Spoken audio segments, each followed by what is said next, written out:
Hi, ladies and dudes. This is Rebecca Lynn Barkley, aka BooBop1987. This is my review for a day. And today's review, ladies and dudes, well, my friends, it's that time again for another top 5 list that nobody has never done before. And this top 5 list I really want to talk about for today is, well, to tell you the truth is, ladies and dudes, I will let you know about Pokemon X, Y, and Z. It's still a very enjoyable anime so far. It has a couple of good moments here and there. I'm happy that Ash is finally working on his Pokemon named Greninja. Greninja is getting stronger than before. It's starting to become Ash Greninja, the new type of fusion form that nobody has never seen before. I know it's not a mega evolution, but it's getting close to it. But I will say it's a really good Pokemon series so far, and I can't wait to see some brand new stuff that's coming later on, so around down the road for summer and maybe in the fall too. Ash is going to the Pokemon League at long last. We're gonna finally see some more mega evolutions that we haven't seen yet, and so on and so forth. But sadly, ladies and dudes, I got some bad news to. Please forgive me for saying this, but sadly, there's a couple of main weak points that I found with Pokemon X, Y, and Z here and there, and I did watch a couple episodes of it, and there is some episodes here and there that I really want to point out that's, leaving things as plot holes or something that doesn't make any sense. And truly one of the most disappointing points I will never forget in Pokemon history. So, anyway, without further ado, ladies and dudes, here are my top 5 most weakest points of Pokemon X, Y, and Z. Something I'm really disappointed of the most. So, let's get right into the list. Sadly, at number 5 is I know that the Wolfric battle is coming up, and Ash is finally going to get his 8th badge.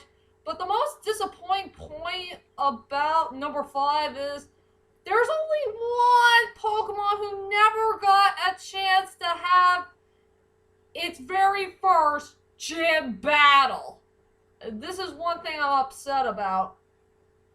So sadly, at number 5 is poor Noivern will never get a chance to have its first gym battle. Now this really sucks. Well, for what I seen that preview yesterday, Ash is going to use 3 Pokemon to face Wolfric with his other 3 Pokemon. Okay, Ash's 3 main Pokemon is he's going to use Greninja. I'm happy about that. He's going to use Talonflame.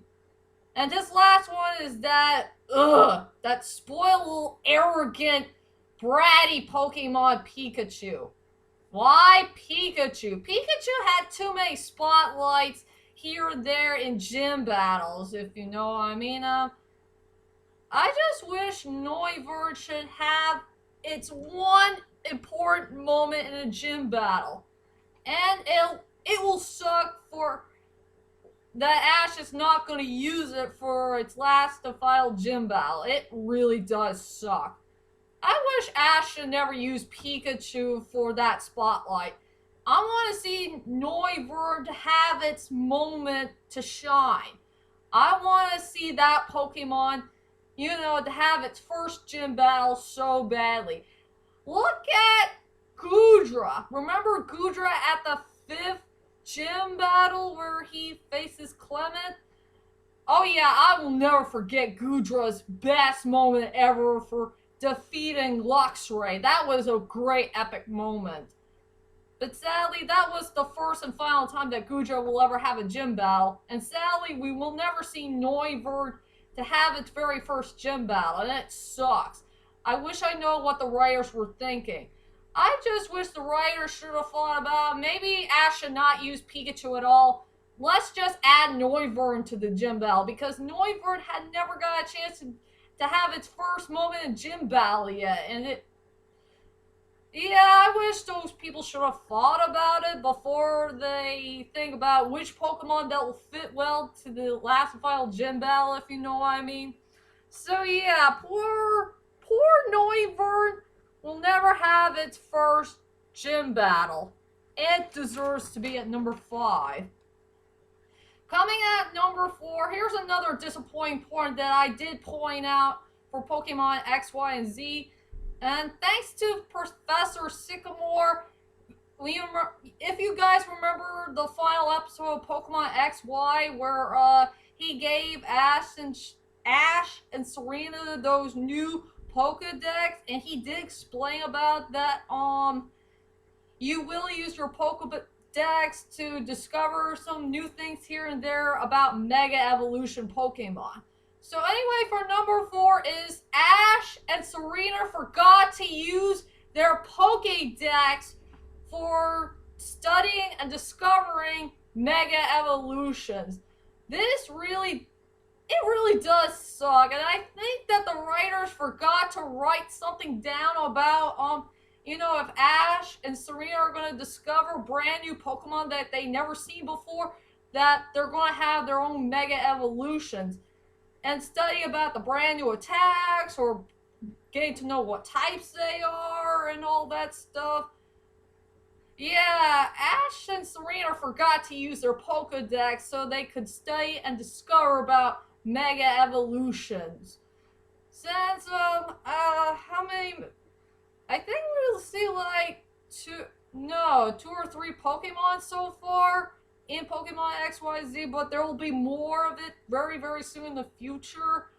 Man, I can't believe those writers forgot to put a very important moment of Ash and Serena to use their brand new Pokedex and get to know about Mega Evolution. So that really does suck. That's another important weak point that they forgot to put in the series. So I don't have much things to say, but it needs to be at number 4. Okay, coming at number 3 is one of the most biggest plot holes I ever seen in Pokemon history, and this is something I'm confused of. So for number 3 is, where the heck is Jessie's Princess Keys? Yeah, I did remember. I haven't watched the whole episode. I decided to skip some episodes here and there. It came from episode 8, where Jessie won her first Princess Key for the Pokemon Showcase thing. And I would like to know, where the heck did she get the other 2 Princess Keys? And since she got entered in the Pokemon Showcase thing, I am so darn confused. Where the heck are those other 2 Princess Keys, and where is the other moments where Jessie, it's really hard for me to explain. I think my main guess is, I think she had stolen the other 2 Princess Keys from some other Pokemon trainers who wants to be in the part of the showcase. Or maybe she got it somewhere from some other contest or whatever. But yeah, this is one big giant plot hole I will never forget in Pokemon history, is where the heck did that stupid Jessie get the other 2 Princess Keys? And I wish they should have explained it more of how she got it in the first place, or maybe she stolen it before she could enter that Pokemon Showcase thing. Maybe it would have been better if she was disqualified, if you know what I mean. So yeah, where did those 2 Princess Keys go for Jessie? It deserves to be at number 3.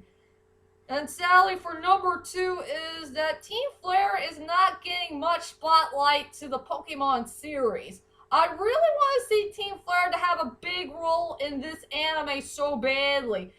But I think the writers had wasted too much time on fillers and not focusing on the story much. Well, to tell you the truth is, I really want to see Team Flare to have a spotlight in this anime.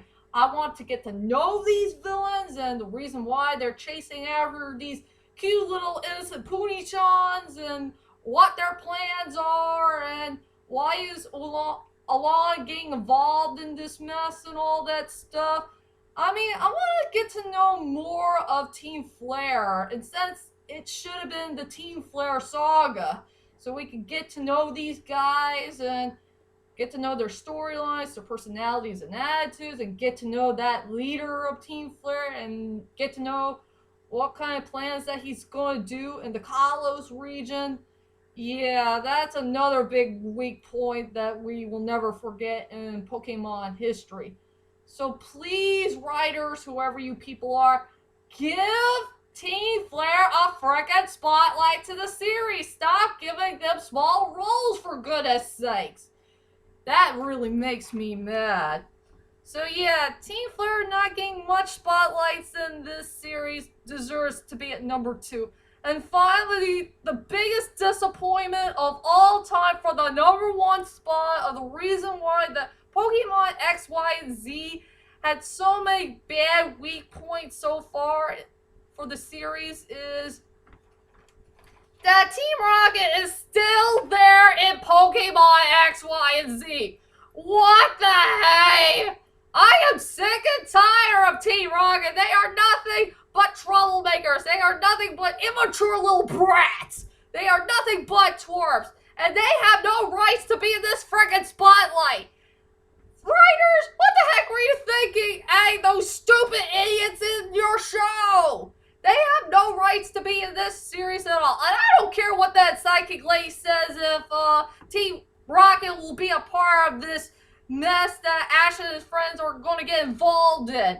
I wish Team Rocket should never be in Pokemon X, Y, and Z at all. Like I said on my top 5 most important reasons why I want to see Pokemon X, Y, and Z so badly is I don't want to see Team Rocket to be in the all in the episodes. I want to see them having a small role, for goodness sakes. You know, so that way we could get to know what Ash and his friends are doing, get to know about Team Flare and all that stuff. Just please go away and leave us alone, Team Rocket. I'm sick and tired of you guys. You're nothing but troublemakers. You guys are giving me a headache. And Team Rocket are the biggest weak points of all, and I wish they should never been in Pokemon X, Y, and Z in the first place. Even Pokemon X, Y, too. I just want Team Rocket to go away, leave us alone, and never come back in the Pokemon series ever. And most of all, just leave Ash's Pikachu alone, because Ash's Pikachu is nothing but a weak Pokemon. And Pikachu is not really the special one at all. If you guys want a real special Pokemon, it's Ash's Greninja who's truly the special Pokemon. Because that Pokemon has way more of an understandable storyline and its goal and all that stuff. This gives me a headache. So yeah, Team Rocket still being in this series deserves to be the number 1 most biggest weak point of all for Pokemon X, Y, and Z. And that's it, ladies and dudes. That is my top 5 most biggest, weakest points I ever found in Pokemon X, Y, and Z. I hope you enjoyed this list. And tell me, ladies and dudes, what is your most biggest, weakest points that you found so far in Pokemon X, Y, and Z? Well, whichever it is, leave a comment there, let me know. And join me next time for my next videos to come. And I promise to all of you, I will do my movie review of Alice Through the Looking Glass. And since that's the last and final movie that Alan Rickman's going to be in, yeah, I can't wait to do that movie review and do this movie review tribute to my favorite underrated British actor. If you guys get you get the picture. So I'll see you guys next time. Sayonara.